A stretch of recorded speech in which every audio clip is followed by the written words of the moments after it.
Paz do Senhor, queridos e amados irmãos, Pastor Carlos Pereira aqui. Estamos para mais uma aula da nossa Escola Bíblica Dominical. Hoje a lição de número 9 do primeiro trimestre, quem é o Espírito Santo?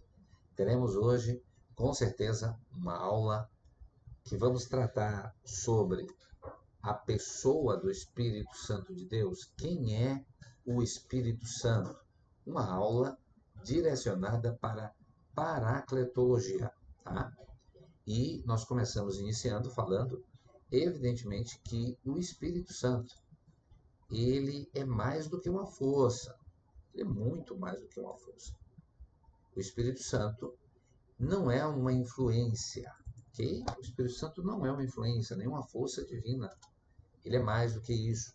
Ele é a terceira pessoa da Trindade.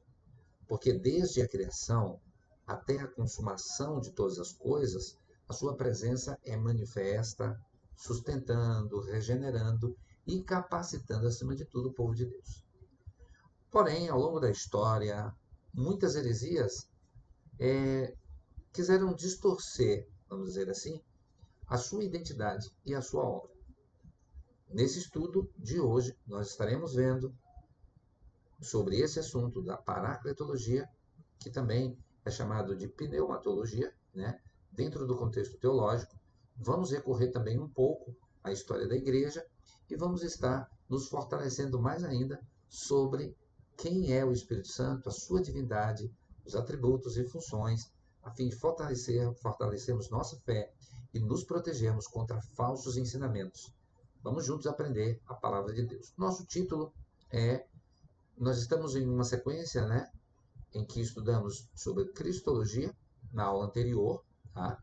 Estudamos Cristologia na aula anterior e agora estamos estudando uma outra matéria que está dentro também do assunto que tange a Trindade, a nossa Trindade. É muito importante que nós entendamos que hoje, né, à luz das Escrituras, aprenderemos como refutar de forma bíblica e fundamentada, né, os argumentos de algumas religiões, inclusive algumas religiões comum em todas as cidades praticamente, né, eles estão presentes, falando sobre esse importante assunto, né. Nós vamos estar também estudando no nosso texto áureo as comparações, né, de traduções, porque curiosamente nesta lição o nosso escritor está usando uma outra versão da Bíblia, ok? Ou seja, a versão da Bíblia atualizada, né? Atual, de Almeida. Tá? E isso tudo é um diferencial da nossa lição hoje. Nós temos muita coisa boa na nossa lição e temos também um novo formato aqui de apresentação dos nossos slides. Quero dizer aos irmãos que esse slide, especificamente, que eu vou estar apresentando aqui na aula, ele não pode ser compartilhado. Então, não é esse slide que eu vou compartilhar, bom, para os irmãos. Eu vou compartilhar aquele slide anterior, né? Aquele slide anterior, porque não tem direitos autorais. Esse slide que eu estou apresentando, que eu vou apresentar hoje, né, vou compartilhar com vocês, é um slide que tem direitos autorais, por isso não posso compartilhar. Bom, conto com a compreensão dos irmãos e ainda se você não é inscrito, se inscreva no meu canal, né? Aproveite, né, para também estar contribuindo com o nosso canal, que é um canal que visa estar compartilhando o ensino da palavra de Deus, né? Nosso texto áureo, pois o Senhor é o Espírito, e onde está o Espírito do Senhor, ali há liberdade. Para entendermos esse versículo corretamente, é importante analisar o contexto. No entanto, os estudiosos da Bíblia têm opiniões diferentes sobre o significado da palavra Senhor aqui, nesse versículo, ok? Alguns acreditam que se refere a Jesus Cristo, outros a Deus, e alguns ao Espírito Santo. Por isso, é importante que nós estejamos observando que o escritor poderia estar utilizando outros, né, textos claros que nós vamos ver ao longo da nossa lição, da nossa exposição aqui da Escola Dominical. Neste versículo, especificamente, o apóstolo Paulo afirma que o Senhor, provavelmente referindo-se a Cristo no contexto da nova aliança, se identifica com o Espírito Santo na obra da redenção e da transformação espiritual. Isso não significa que Cristo e o Espírito Santo são a mesma pessoa, o que contrariaria a doutrina da Trindade. mas sim que Cristo atua por meio do Espírito para vivificar os crentes. A relação entre Cristo e o Espírito Santo é tão íntima que Paulo pode dizer que o Senhor é o Espírito, no sentido de que, pelo Espírito de Cristo, está presente e age na vida dos crentes. A palavra grega aqui para liberdade, porque aonde há o Espírito do Senhor, ali há a liberdade, né? É euletéria, que significa libertação da escravidão. No contexto, essa liberdade se refere à remoção do véu, que impede o entendimento espiritual. O Espírito Santo concede libertação da cegueira espiritual causada pela lei sem Cristo, da condenação da lei, pois na nova aliança somos justificados pela fé, da escravidão do pecado, pois o Espírito nos conduz à santificação. Agora, com respeito à nossa verdade prática, e a verdade prática, ela nos diz assim, está assim escrito na lição, é necessário primeiro conhecer a verdadeira identidade do Espírito Santo à luz da Bíblia, para então poder defendê-la. Observe, queridos irmãos, que nós temos aí duas palavras, conhecer e defender. Primeiro você tem que realmente conhecer a verdadeira identidade do Espírito Santo, ou em certo sentido ter uma experiência com o Espírito Santo, e depois defendê-la. Pois aqui nós vemos uma identificação interessante. Primeiro, que o verbo conhecer envolve mais do que uma simples familiaridade superficial. Esse conhecer aqui é saber quem é a pessoa, né? No contexto da lição, conhecer significa uma compreensão profunda, espiritual e revelada, que se dá por meio do estudo das Escrituras e da experiência pessoal, sendo esta última validada pela primeira e não o contrário. Ou seja, a pessoa tem uma experiência pessoal com o Espírito Santo e daí então ele a defende. Agora, o segundo verbo, defender, nesse caso, implica não apenas em proteger a doutrina de falsas interpretações, mas também em ser capaz de argumentar e apresentar uma explicação sólida e coerente, com base nas Escrituras, sobre quem de fato é o Espírito Santo. Então, vamos para a nossa lição, vamos então para a nossa apresentação também aqui. Nós vamos estar compartilhando, né, a nossa querida lição aqui e também você poderá estar acompanhando aí através dos slides. Eu quero que, enquanto você está aí, aproveite para se inscrever no nosso canal, né, aqui. Nós temos agora a nossa lição. Quem é o Espírito Santo? Né? Quem é o Espírito Santo? Segundo, 2 de março de 2025, né, primeiro trimestre, nós estamos nos adaptando aqui. Ora, esse Senhor é o Espírito, e onde está o Espírito do Senhor, aí há liberdade. Né? Foi o nosso textuário que nós estudamos. Né?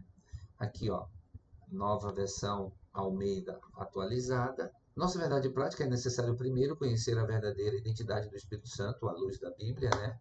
Para então poder defendê-la.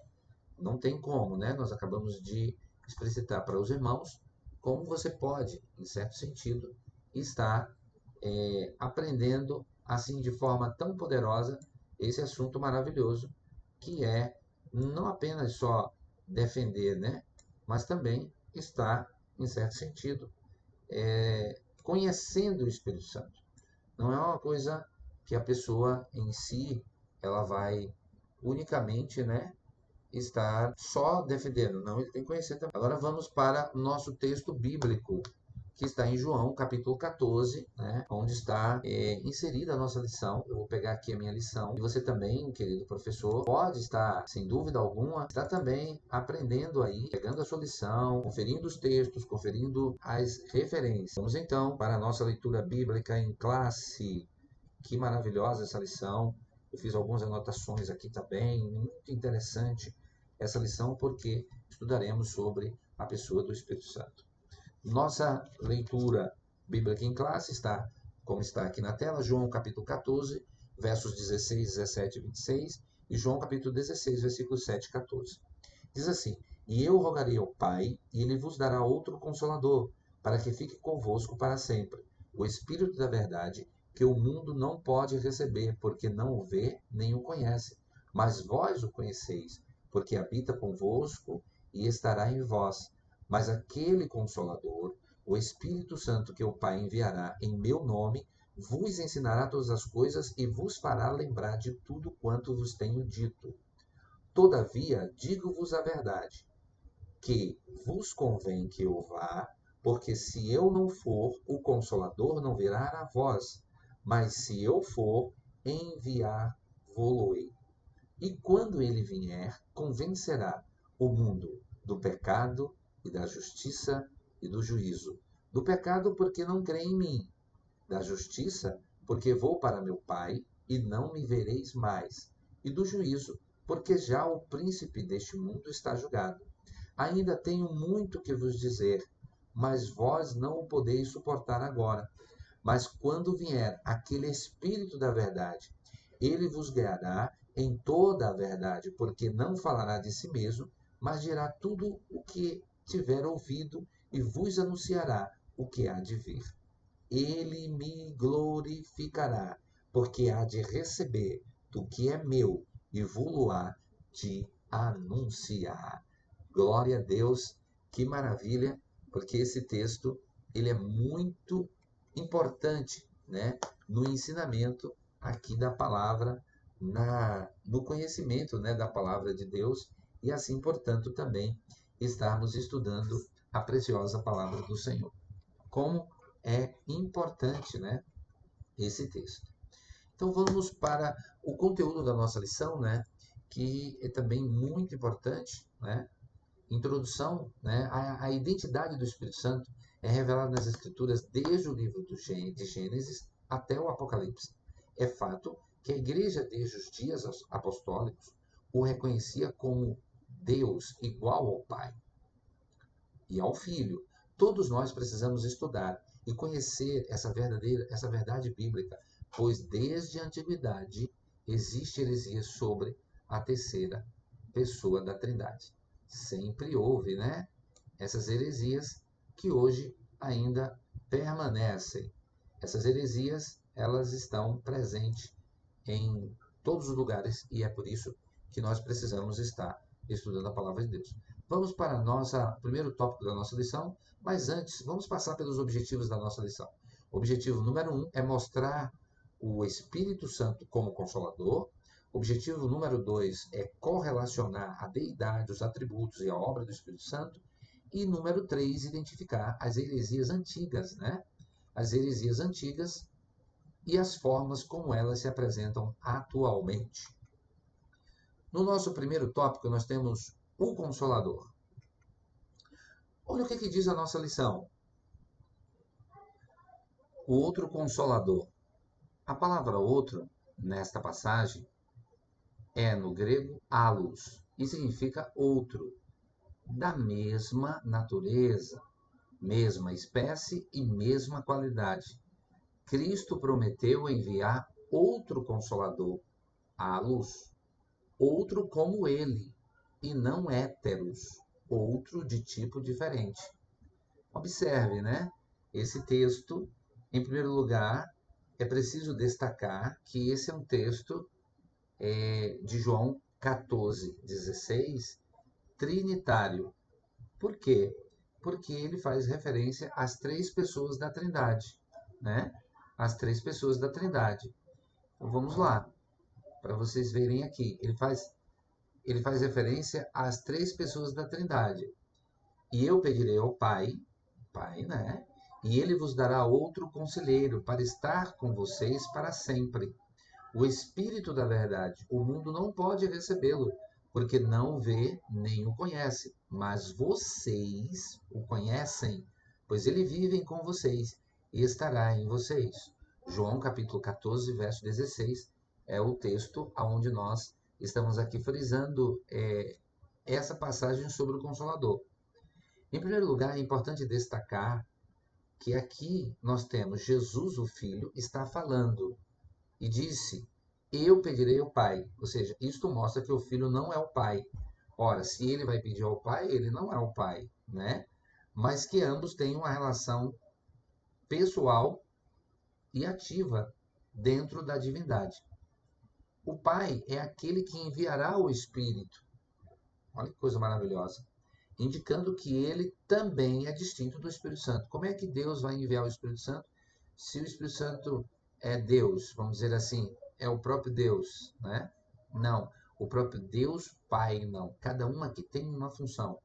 O Espírito é chamado de outro conselheiro, paráclito, no grego paracletos, o que implica que Jesus também é um conselheiro, mas que o Espírito virá em seu lugar para cumprir esta função de forma contínua. Há duas palavras gregas para outro, é importante que você saiba disso. A primeira é héteros, que significa outro diferente, e a segunda é halos, que significa outro igual da mesma substância.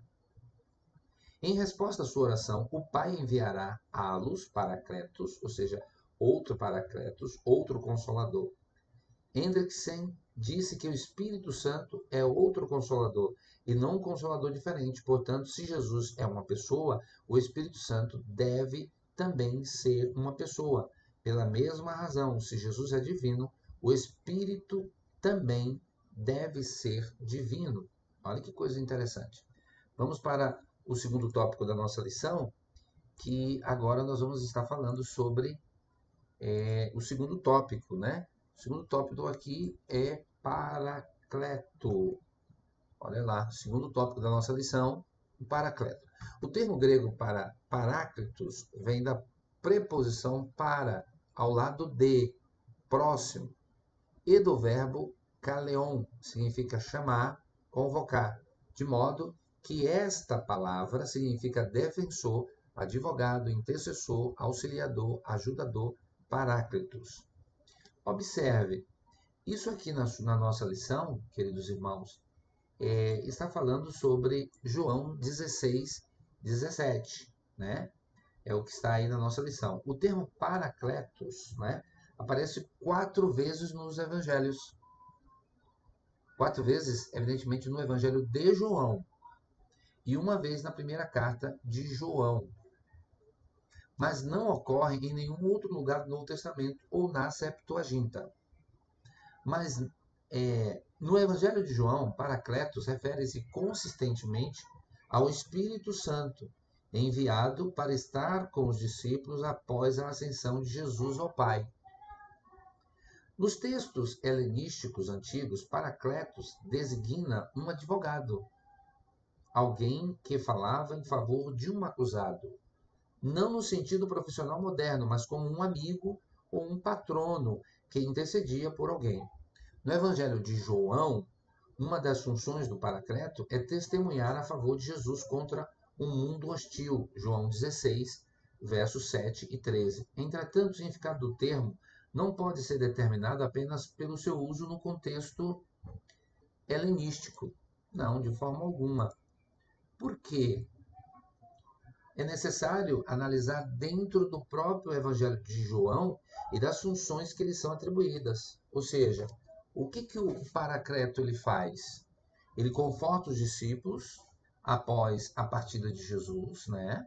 Isso aqui é muito significativo. Ensina e recorda as palavras de Jesus, isso está em João, capítulo 14, verso 26. Testemunhar a favor de Cristo, João 15, 26. Convence o mundo do pecado, da justiça e do juízo, João 16, 7 a 11. Guia os discípulos em toda a verdade e revela o que está por vir, João 16, 3. Diante dessas funções, Paracleto tem sido traduzido de diversas formas como consolador, mestre, advogado, conselheiro, ajudador e guia. Nenhuma dessas traduções capta plenamente todos os aspectos do termo, razão pela qual alguns preferem mantê-lo sem tradução, usando a forma transliterada de Paracleto. Interessante. Voltando para o comentário sobre João capítulo 16, versos 16 e 17, parte A, precisamos observar várias coisas sobre a promessa de Jesus sobre o conselheiro Paracleto. Primeiro, a dádiva do conselheiro é feita pelo Pai, àqueles que amam e obedecem ao Filho. Jesus ensina que o conselheiro será concedido pelo Pai àqueles que o amam e o obedecem.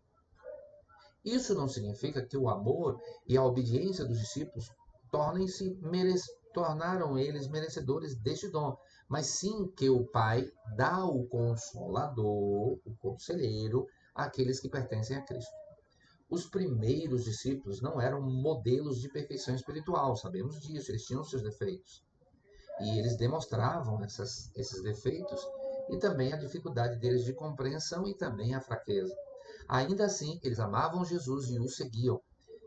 Diferente do mundo que rejeita o Filho, foi a esses discípulos imperfeitos que Jesus prometeu o Consolador.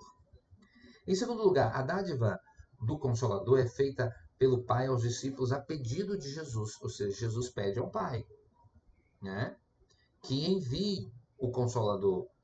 Em João 7, 37 e 39, o evangelista explica que a concessão do Espírito Santo dependia da glorificação de Jesus, isto é, a sua morte, ressurreição e exaltação. Após ser glorificado, Jesus intercederia para que o Espírito fosse concedido aos crentes. Terceiro, foi no contexto da sua partida que Jesus prometeu enviar outro conselheiro para que seus discípulos não ficassem órfãos. Jesus promete outro conselheiro, consolador, para que os discípulos não fiquem órfãos. Isto indica que o Espírito Santo viria para substituir a presença física de Jesus e continuar a sua obra. O ministério do conselheiro espelha o ministério de Cristo. O ministério do Espírito Santo espelha o ministério de Cristo. Ele conforta, ensina, convence o mundo do pecado, conduz à verdade e revela o que está por vir, dando continuidade à missão de Jesus. Jesus prometeu aos discípulos que o Consolador estaria com eles para sempre. Jesus garante que o Consolador estará com os discípulos para sempre. O Espírito não será retirado, pois não é concedido com base na capacidade dos crentes, mas sim em resposta à oração de Jesus e à obra da sua morte, ressurreição e exaltação. No Antigo Testamento, a atuação do Espírito Santo era temporária em certas pessoas, mas agora ele habita permanentemente em todos os crentes. Oh, glória a Deus. Quinto, o conselheiro é descrito como o Espírito da Verdade, ou seja, o Consolador é descrito como o Espírito da Verdade. Aqui, em dois outros lugares, nesse evangelho de João, capítulo 15, verso 26 e João 16, 13, isso enfatiza seu papel na revelação e no ensino da verdade divina, assim como Jesus revelou e encarnou a verdade de Deus. O Espírito continua essa missão, conduzindo os discípulos à plena compreensão do Evangelho. Isso aqui é muito poderoso, muito importante e extremamente necessário, essa explicação. Vamos continuar na nossa lição, né? Vamos ver aqui o próximo tópico da nossa lição. Aqui nosso slide é o seu uso no Novo Testamento. O termo Paracleto aparece apenas 5 vezes no Novo Testamento. Nos escritos joaninos, 4 vezes no Evangelho, referindo-se ao Espírito Santo. Além disso, o nome é aplicado ao Senhor Jesus e traduzido por advogado em 1 João, capítulo 2, verso 1. Veja que esse texto, né, aqui reproduzido no slide, ele representa, amados irmãos, o que está na nossa lição, né? O texto que está efetivamente na nossa lição. Então, em João, capítulo 1, verso 2 e 1, Jesus Cristo é, ele próprio, chamado de Paracleto.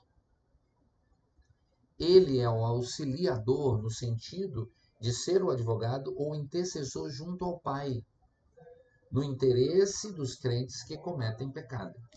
Na verdade, um auxiliador está fisicamente ausente,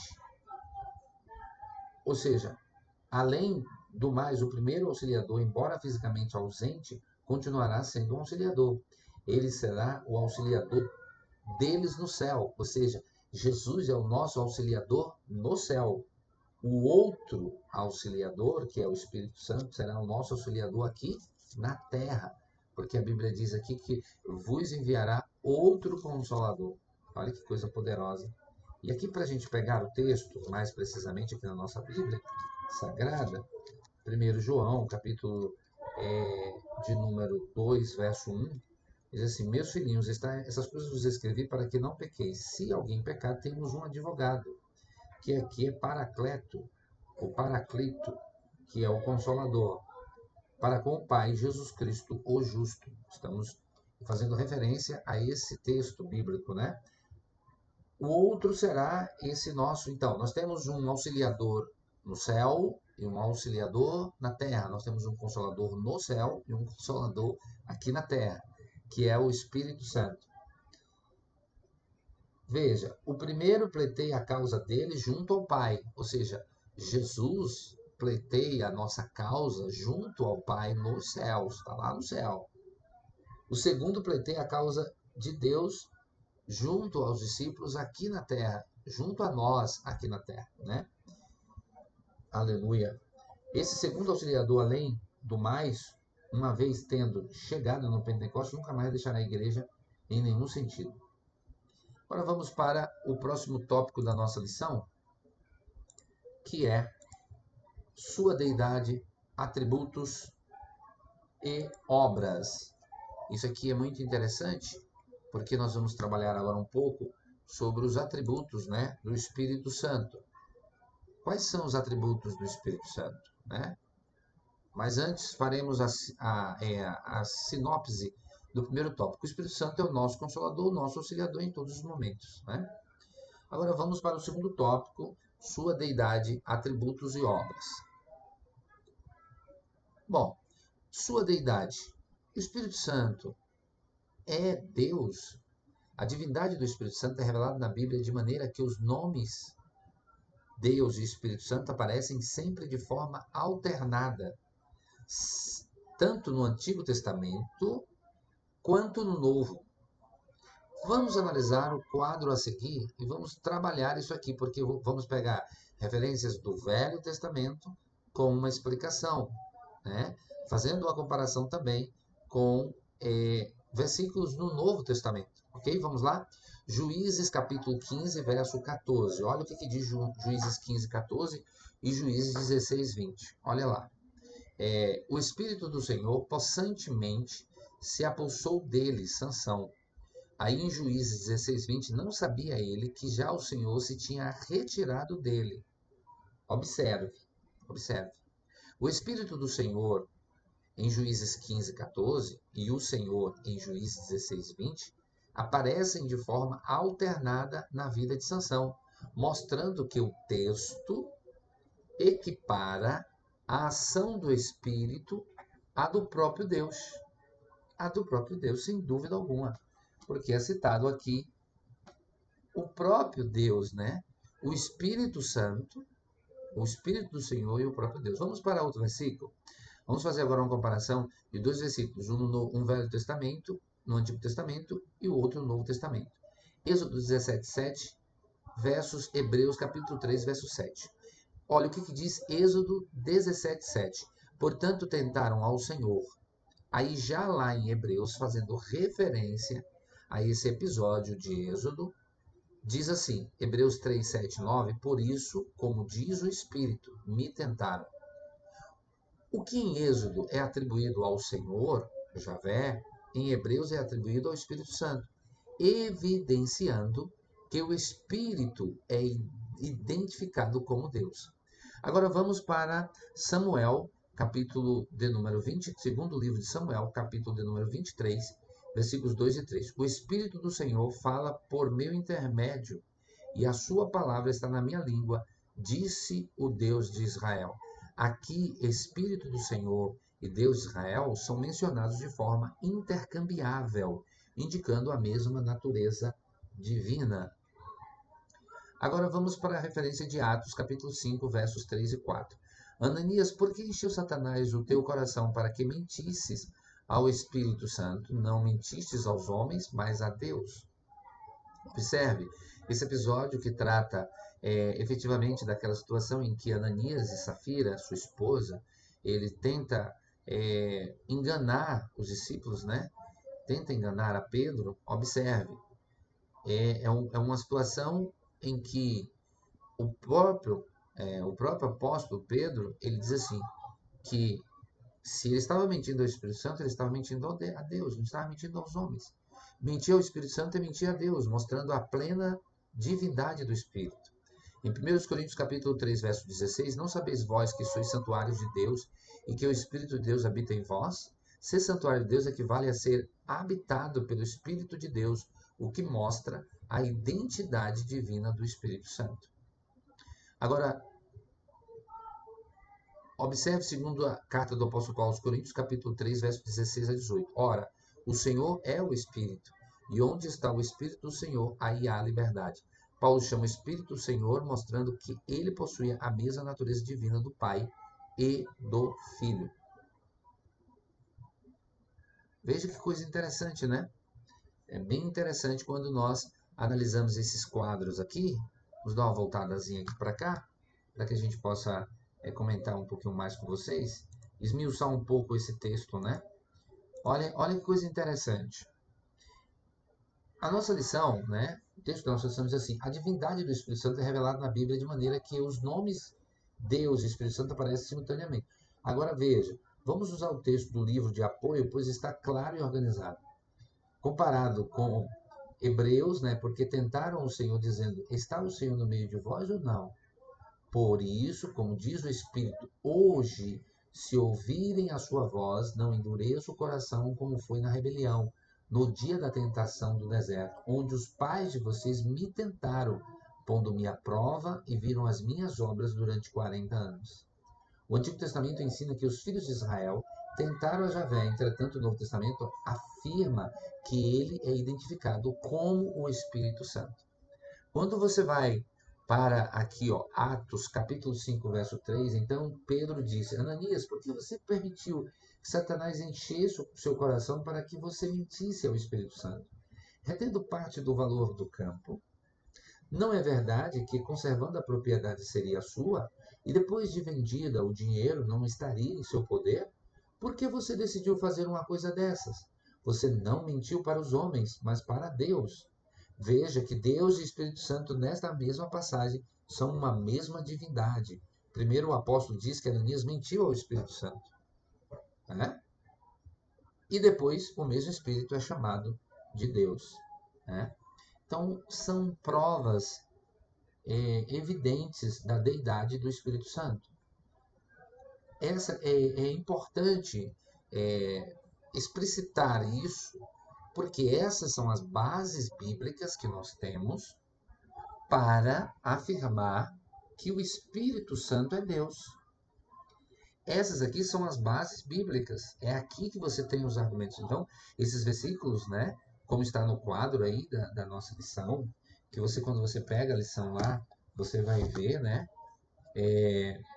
explicitado a deidade do Espírito Santo. Você precisa estar com esses versículos aqui na ponta da língua para argumentar, né, para estar fazendo a defesa da fé, né, a sua apologia, vamos dizer assim, né, podemos assim frisar, né, a apologia acerca de quem é o Espírito Santo, da pessoa do Espírito Santo, né?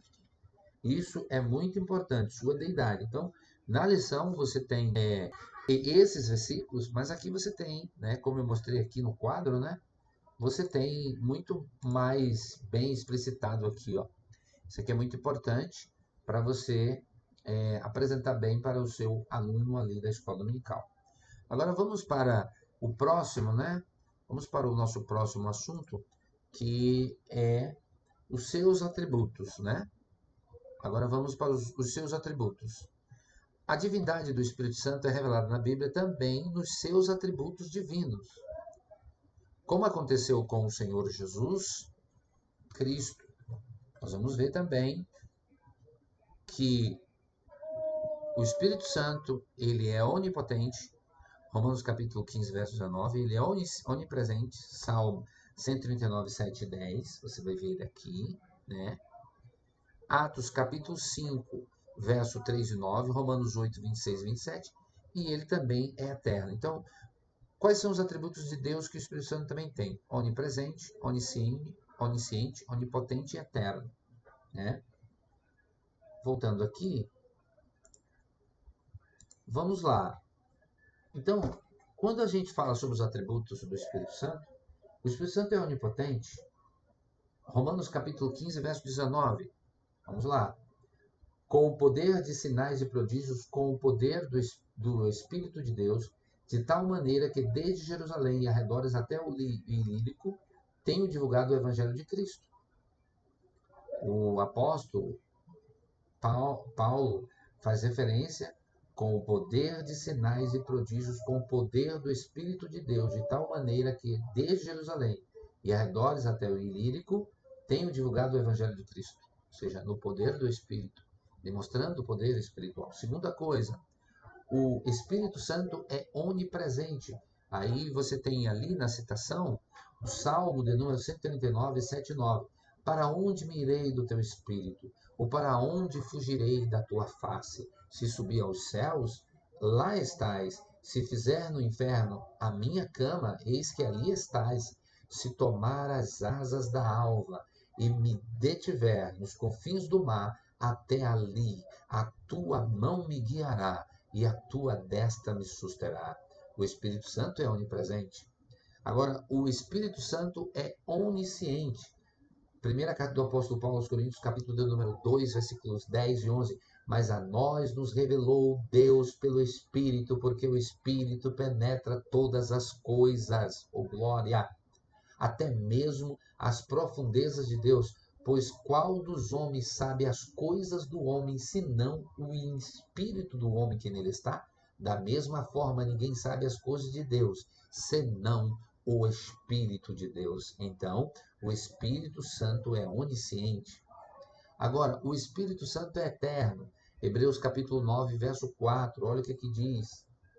Isso aqui é fantástico. Quanto mais o sangue de Cristo, que pelo Espírito eterno, olha aí, pelo Espírito eterno, se ofereceu de uma vez por todas a Deus, purificará a nossa consciência das obras mortas para servirmos ao Deus vivo. Glória a Deus.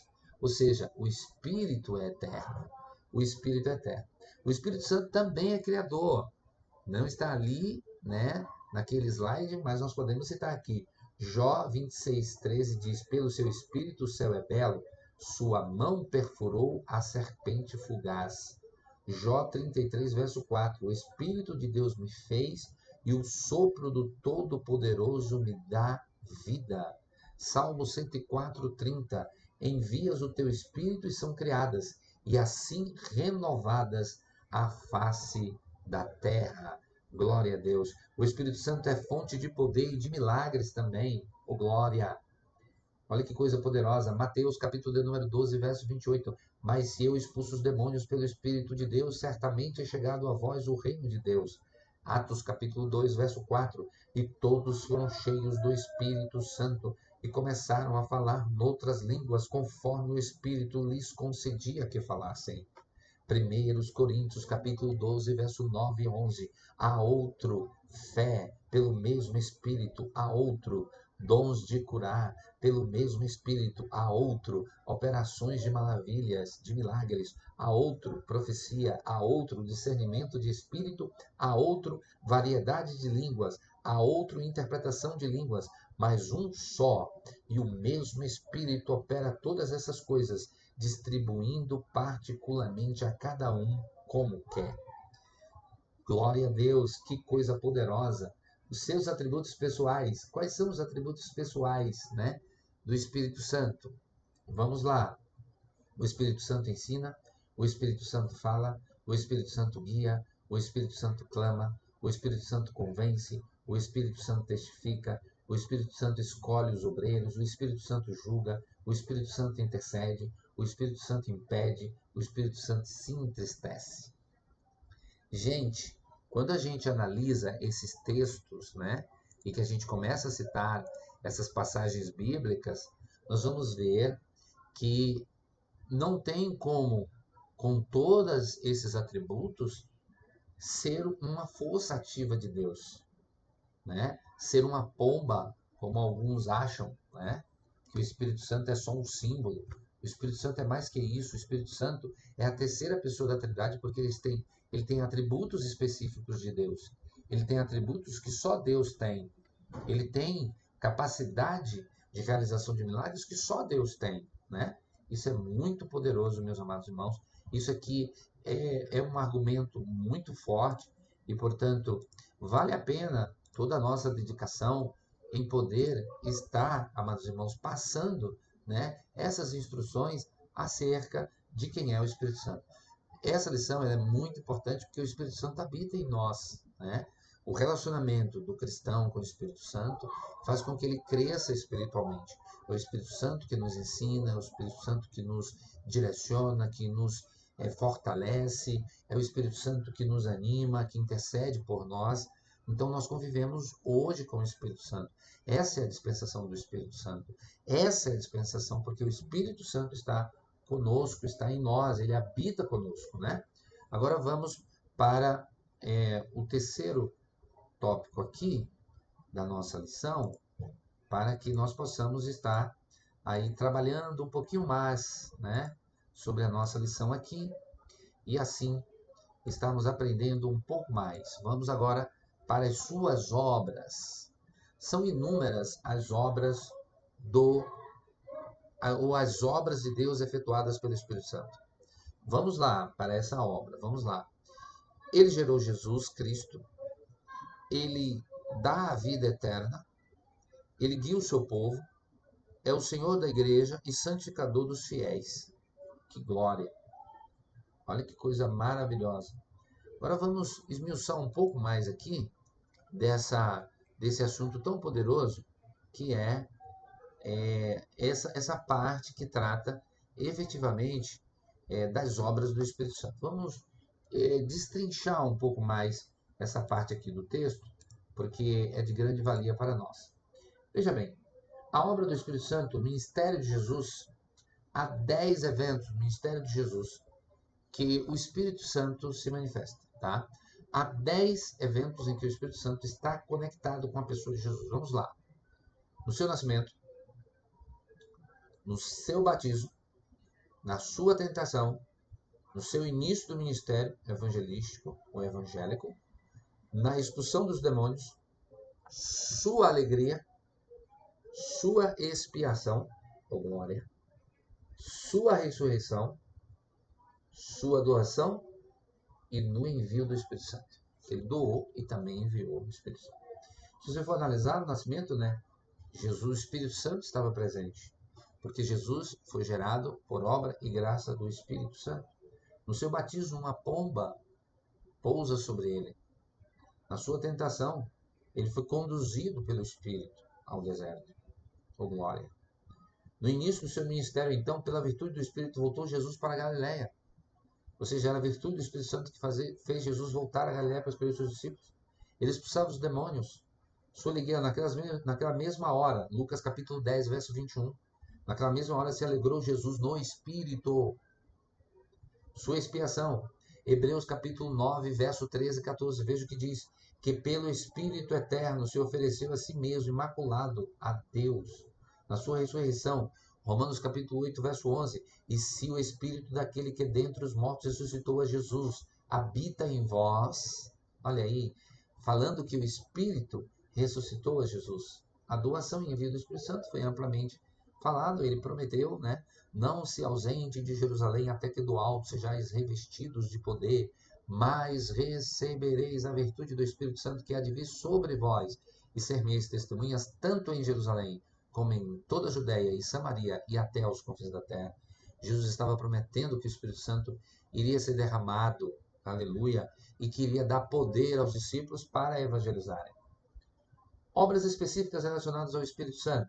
Em primeiro lugar, quando o Espírito vem sobre alguém, essa pessoa faz algo que envolve a fala, como profecia, bênção, louvor ou falar em línguas. Por exemplo, quando Deus tirou uma porção do Espírito que estava em Moisés e colocou nos 70 anciões, eles profetizaram. Glória a Deus. Isso está registrado em Números, capítulo 11, versos 16 e 17. Segundo, o Evangelho de Lucas, Isabel ficou cheia do Espírito Santo e pronunciou uma bênção sobre Maria. Lucas capítulo de número 1, versículo 41 e 42.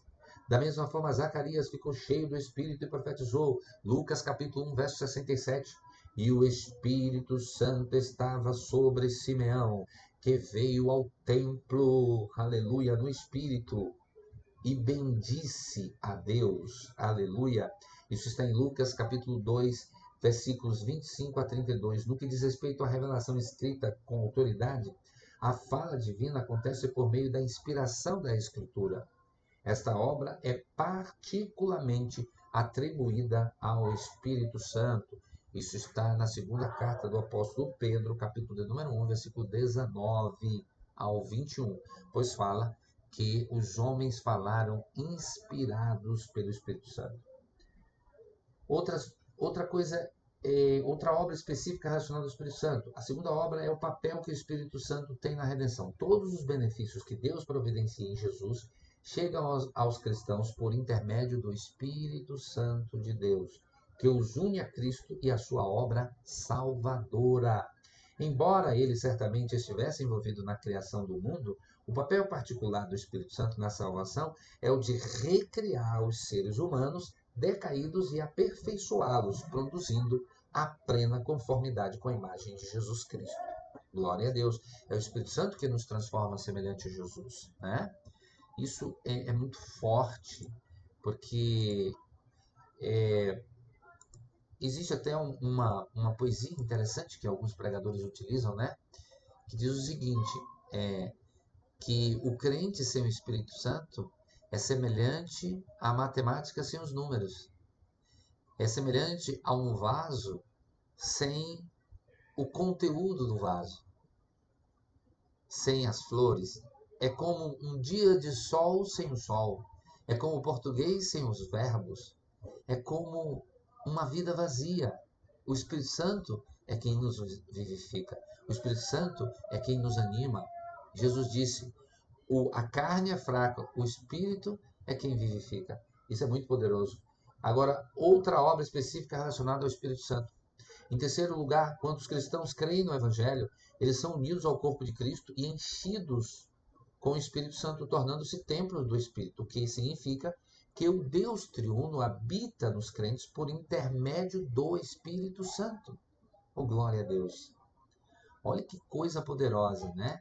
O Espírito Santo de Deus habita em nós mediante o enchimento. Deus nos enche para que o Espírito habite em nós. Aleluia. A partir de então, nós somos templos do Espírito Santo. Essa obra particular de habitação é o cumprimento de promessas divinas feitas há muito tempo. Farei habitação no meio de vós, e minha alma não vos abominará. Andarei no meio de vós, serei o vosso Deus, e vós sereis o meu povo. Levítico 26, versos 11 e 13, com Êxodo 29, 45 e 46. Para cumprir essa promessa, o Filho de Deus se fez carne, uma obra do Espírito Santo, e habitou entre as pessoas a quem veio salvar. Então, referindo-se à igreja, Paulo observa, pois somos templo do Deus vivo, como Deus disse, habitarei e andarei entre eles, serei o seu Deus e eles serão o meu povo. Segunda carta do apóstolo Paulo aos Coríntios, capítulo de número 6, verso 16. Paulo fala da expectativa do Antigo Testamento que agora é cumprida na igreja. Deus habita em seu povo como prometeu há muito tempo. Assim, a habitação é outra obra do Deus triuno especificamente associada ao Espírito Santo de Deus. Não tem como Deus habitar na vida de alguém se essa pessoa não receber o Espírito Santo. O Espírito Santo também desempenha um papel fundamental na vida da igreja, atuando como o capacitador dos crentes para que possam viver de acordo com a vontade de Deus e cumprir sua missão no mundo. Ele, o Espírito Santo, é essencial para a edificação da igreja, fornecendo a todos os membros os dons espirituais necessários para o serviço a Deus e ao próximo. Então, o Espírito Santo é quem nos capacita. Letra A, ele nos capacita para a obra da evangelização. Letra B, ele nos capacita para uma vida santa. E letra C, para a edificação dos santos. Glória a Deus. Agora vamos continuar, né, o nosso estudo aqui com os nossos slides. Vamos passar agora para o próximo tópico, né, que é heresias antigas e novas. Vamos lá. Heresias antigas e novas. Agora vamos recorrer um pouco mais, né, Agora há o que nós chamamos, né, que eu gosto de história da igreja, né? Como foi que surgiram as primeiras heresias? Heresias antigas e heresias novas. Vamos aqui ver as primeiras heresias, né? O que aconteceu? Observe, na nossa lição está assim: não havia consenso sobre o Espírito Santo no Oriente nas primeiras décadas após o Concílio de Nicéia. Diversas interpretações surgiram, né? Arianistas. Ário considerava o Espírito Santo como criatura, fora dos principais debates focado no Filho. Observe, Ário considerava que o Espírito Santo era uma criatura, apesar de que ele se concentrou sempre nos debates acerca da divindade de Jesus, né?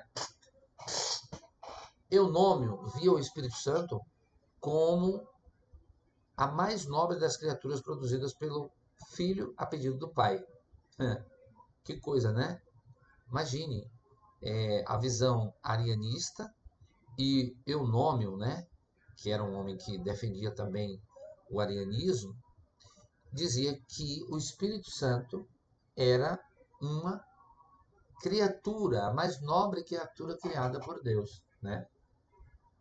Observe que a gente pesquisando um pouco mais, Ário não falou muito sobre o Espírito Santo de forma detalhada, pois sua controvérsia principal girava em torno da relação entre o Pai e o Filho. No entanto, a lógica do arianismo implica que o Espírito Santo também não poderia ser Deus no mesmo sentido que o Pai. A visão de Ário sobre o Espírito Santo era assim: para Ário, apenas o Pai era verdadeiramente Deus, eterno e incriado. O Filho foi criado pelo Pai antes de todas as coisas, tornando-se o intermediário da criação. O Espírito Santo não era coeterno com o Pai e o Filho, mas uma criatura subordinada. Após Ário, seus seguidores apresentaram diferentes visões sobre o Espírito Santo. Os seguidores mais modernos são os semi-arianos, que viam o Espírito Santo como um ser divino, mas não igual ao Pai, né? Eunômio, quem aqui na lição, né, na nossa lição, cita o Eunômio. Ele possivelmente viveu de 335 a 392 depois de Cristo. Ele foi um bispo ariano radical e principal defensor da corrente conhecida como anomeísmo, no grego anomóios, diferente. Sua teologia levou o arianismo a uma forma extrema, negando completamente a semelhança entre o Pai e o Filho em essência. Segundo Eunômio, o Espírito Santo era a primeira e mais nobre criatura do Filho, assim como o Filho era a primeira criatura do Pai. Essa visão fazia do Espírito Santo um ser subordinado, sem divindade própria. O pensamento de Eunômio foi amplamente refutado pelos pais da Igreja, especialmente por Basílio de Cesareia, em Contra Eunômio, onde argumenta que a essência de Deus é inefável e incompreensível e que Cristo é da mesma substância do Pai. Gregório de Nissa, que escreveu uma extensa obra chamada Contra Eunômio, enfatiza que a teologia enomiana era racionalista e reduzia a Deus a categorias humanas. Agora vamos para a próxima seita, né? Os Tropsianos, uma seita do Egito que, segundo Atanásio, fazia uma exegese figurada, considerando o Espírito Santo um anjo e uma criatura. Olha que absurdo, né? Como é que eles viam? A seita dos Tropsianos é mencionada por Atanásio de Alexandria. Vou trazer aqui porque isso são dados, né, históricos e são importantes também, e nem por isso deixam de ser importantes, jamais seriam, né? Observe, a seita dos Tropsianos é mencionada por Atanásio de Alexandria, um dos principais defensores da ortodoxia cristã no século IV. De acordo com Atanásio, os Tropsianos adotavam uma exegese figurada nas Escrituras, interpretando o Espírito Santo como um anjo ou uma criatura, em vez de reconhecê-lo como parte da Trindade divina. Atanásio criticava veementemente essa interpretação, argumentando que ela comprometia a compreensão correta da natureza divina do Espírito Santo.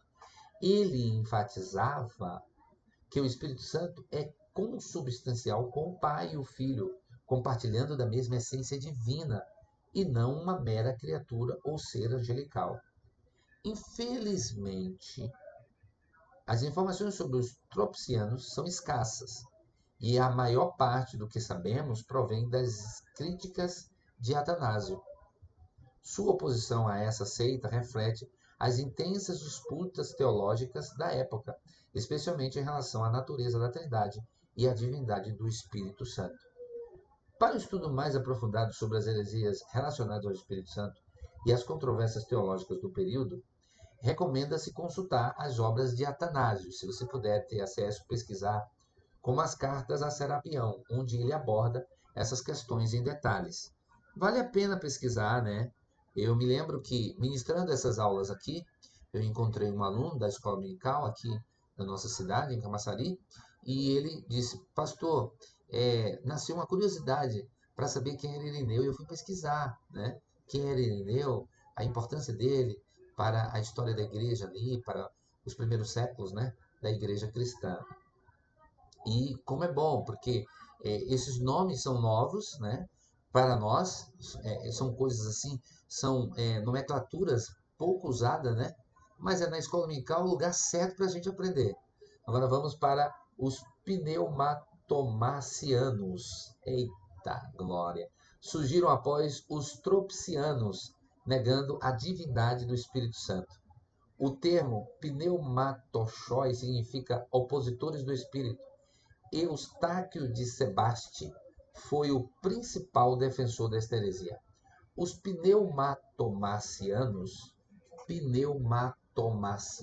cujo nome deriva do grego pneumatomachoi, que significa opositores do Espírito, parece até língua estranha, mas não é. Por um grupo herético do século IV que negava a divindade do Espírito Santo, considerando uma criatura subordinada ao Pai. Essa seita emergiu após os tropsianos e esteve intimamente ligada às controvérsias arianas na época. Eustáquio de Sebaste foi uma figura central nesse movimento.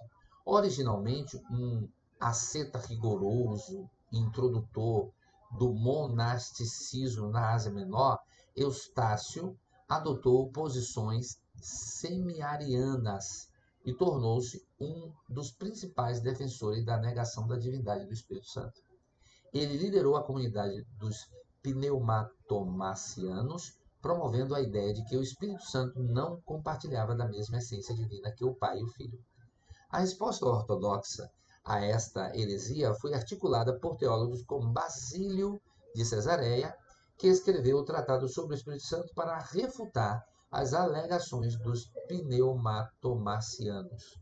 Basílio argumentou que o Espírito Santo é consubstancial com o Pai e o Filho, compartilhando da mesma natureza divina, e deve ser adorado e glorificado juntamente com eles. As controvérsias em torno da natureza do Espírito Santo culminaram no primeiro concílio de Constantinopla, em 381 d.C., onde a Igreja reafirmou a divindade do Espírito Santo e condenou as doutrinas dos pneumatomacianos, consolidando a doutrina trinitária ortodoxa. Vamos agora, meus amados irmãos, para mais um tópico da nossa lição. As heresias na atualidade. As heresias na atualidade. Quem são os que defendem as heresias, essas heresias hoje? Quem são os defensores dessas heresias hoje? A pergunta é essa. Quem são esses defensores? O grupo religioso da Testemunha de Jeová é seguidor da antiga linha teológica dos arianistas. Seus líderes negam a divindade e a personalidade do Espírito Santo. Em sua literatura, grafam seu nome com letras minúsculas. Por exemplo, a tradução do Novo Mundo substitui o Espírito de Deus por força ativa de Deus. Gênesis capítulo 1, verso 2. E usa a expressão "e todos ficaram cheios do Espírito Santo" com letra minúscula. A declaração de fé das Testemunhas de Jeová diz o seguinte, né? Agora vamos partir aqui para uma análise, né, disso, mais detalhado, né? Vamos lá, tem muito assunto, né? Nossa lição, ela é muito, precisa de muita explicação e precisa trabalhar bem, nós precisamos trabalhar bem esse tema porque estamos falando sobre a terceira pessoa da Trindade. Veja o que diz a declaração de fé das Testemunhas de Jeová. Cremos que o Espírito Santo, com letra minúscula, é a força ativa de Jeová, uma força impessoal que está em todos os lugares ao mesmo tempo, razão pela qual não pode ser uma pessoa, mas a poderosa energia que Jeová faz emanar de si mesmo para realizar sua santa vontade. É o contrário do que as Escrituras afirmam claramente. As Escrituras afirmam que o Espírito Santo está em toda parte, o que significa que ele é onipresente. Em vez de reconhecer esta verdade, os testemunhos de Jeová preferem uma estranha pneumatologia, doutrina do Espírito Santo. O Espírito não pode ser uma pessoa, mas uma força ativa, pois uma pessoa só pode estar em um único lugar ao mesmo tempo. Desse modo, eles negam ao Espírito Santo sua pessoalidade e divindade. A relação entre Jeová, Deus, e o Espírito Santo é ilustrada da seguinte forma. Eles, né? Jeová é como uma usina elétrica que está em determinado lugar. Porém, desse centro de força emana uma poderosa energia, o Espírito Santo, que o soberano universal pode enviar para qualquer parte a fim de cumprir sua vontade. A fim de mostrar sua posição acerca do Espírito Santo como uma coisa e não como uma pessoa, os testemunhos de Jeová gravam o Espírito Santo com letras minúsculas. Espírito Santo. No entanto, por meio do que aprendemos nos dois primeiros pontos, podemos refutar esta heresia com toda a veemência. E é importante que nós tenhamos bem os versículos. E vale a pena você rever esses versículos ali que nós apresentamos, rever essa aula, para ter uma refutação muito bem alicerçada. Vamos para o próximo tópico da nossa lição, que é agora o Espírito Santo em outras religiões, né? O Espírito Santo em outras religiões.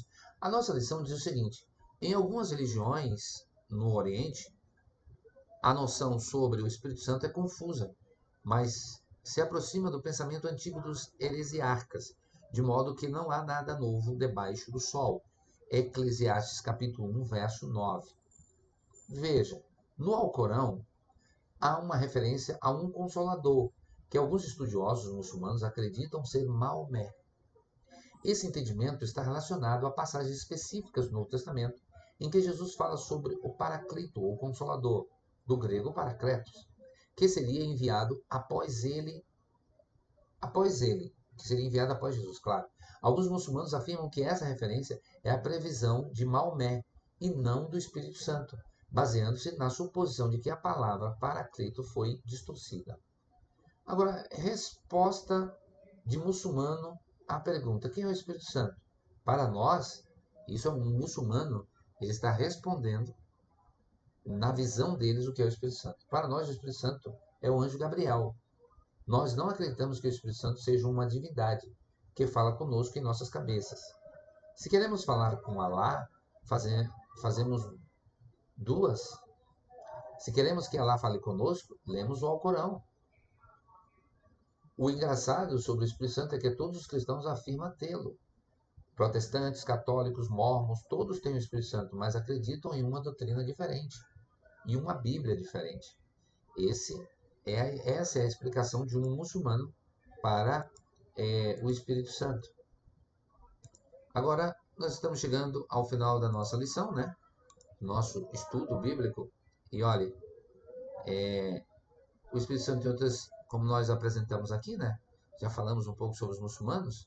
A sinopse, né, do terceiro tópico: os arianistas, tropicianos e pneumatomacianos procuram enfraquecer ou subverter o ensino ortodoxo a respeito do Espírito Santo. Conclusão. Agora vamos para a nossa querida conclusão, né? Vimos que a deidade e a personalidade do Espírito Santo estão presentes em toda a Bíblia de maneira abundante e tem sido crença da Igreja desde o princípio, por isso, a relevância da defesa desta doutrina. Trazendo aqui para mim, né? Vamos finalizar aqui o nosso estudo, né? Foi uma lição extensa, mas necessária, por conta desse assunto tão importante e primordial para a igreja cristã. É muito importante que nós estejamos, né, aproveitando e estudando sobre esse assunto tão maravilhoso, amados irmãos, que é esse assunto poderoso sobre o Espírito Santo. Nesse estudo, exploramos a verdadeira identidade do Espírito Santo, a terceira pessoa da Trindade. Destacamos sua divindade, atributos e funções dentro do plano da salvação. A Bíblia revela o Espírito Santo não apenas como uma força impessoal, mas como uma pessoa divina que age poderosamente na vida dos crentes e na edificação da igreja. O Espírito Santo é o Consolador prometido, enviado para habitar permanentemente em nós, capacitando-nos a viver em santidade, guiando-nos na verdade e nos dando força para cumprir a missão de evangelizar. Ele é o responsável por nossa regeneração, por nos tornar mais semelhantes a Cristo e por nos habilitar a viver de acordo com a vontade de Deus. Pronto, chegamos ao final de mais uma lição da nossa Escola Bíblica Dominical, essa lição tão importante que falamos sobre quem é o Espírito Santo. Eu quero que Deus abençoe a sua vida, que Deus abençoe a sua família. Quero pedir a você que você contribua com o nosso canal.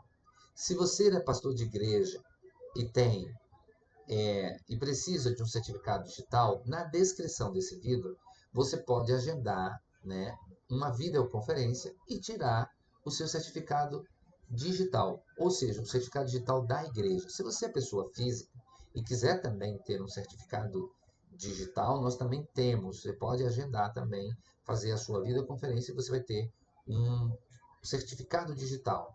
Pastor, para que serve o certificado digital? Ele serve exatamente para consultar a situação fiscal da igreja e, no caso de pessoa física, consultar quais foram as fontes, né, pagadoras que informaram ao imposto de renda. Porque muitas pessoas caem no imposto de renda por conta, ou seja, na malha fina, porque às vezes ele recebeu um valor de uma empresa e a empresa fez a declaração e você não teve acesso a essa declaração. Então, com o ECAC, né, que é um site do governo, você acessando, né, com o seu certificado digital, você consegue ver as fontes pagadoras. Ou seja, que ao longo do ano de 2024, no caso, né, você vai fazer a declaração de 2025, que fizeram pagamentos no seu CPF. Empresas que declararam a receita, por isso que às vezes você cai na malha fina. Tá? Fica aí a nossa dica. Na descrição também do vídeo, nós temos também, nós vendemos passagens aéreas por milhas, tá? Você pode fazer uma cotação por nós, você clica lá, naquele linkzinho que tem lá, passagens aéreas mais baratas, né, com milhas, clica lá, responde lá a pergunta, né, do que é necessário, o destino, a origem, o destino, né, o dia da viagem, quantas pessoas vão viajar e a gente faz uma cotação para você, tá bom? E ainda na descrição dos vídeos, desse vídeo, você vai ter também, não esse material, volto a informar os irmãos, né? Eu tenho um compromisso, né? Porque eu não posso disponibilizar esse slide que eu utilizei. Eu não posso disponibilizar ele. Mas quem é componente aqui do canal, quem é inscrito no canal, melhor dizendo, né? Perdão, quem é inscrito no canal já sabe que eu disponibilizo um material gratuito, que é o material da AD Panorama. Então, eu vou utilizar os novos slides, mas não posso compartilhá-los por questão dos direitos autorais, tá? Que Deus abençoe a sua vida, que Deus abençoe a sua família. Hoje a igreja precisa ser mais cheia do Espírito Santo. Você que está estudando essa lição, se encha do Espírito Santo de Deus e seja uma bênção, porque o Espírito Santo, ele foi enviado para nos guiar e ele habita em nós, está conosco. Deus abençoe a sua vida e que Deus abençoe a sua família. E até a próxima lição. A próxima lição, eu quero logo deixar aqui registrado, né? O pecado corrompeu a natureza humana. Estaremos estudando armatiologia. Você não pode perder a próxima lição, que é a doutrina do pecado, tá? Com um pouco também de soteriologia. A próxima lição vai envolver duas matérias: a armatiologia, que é a doutrina do pecado, né? E soteriologia, que é a doutrina da salvação. Deus abençoe você. Até a próxima aula.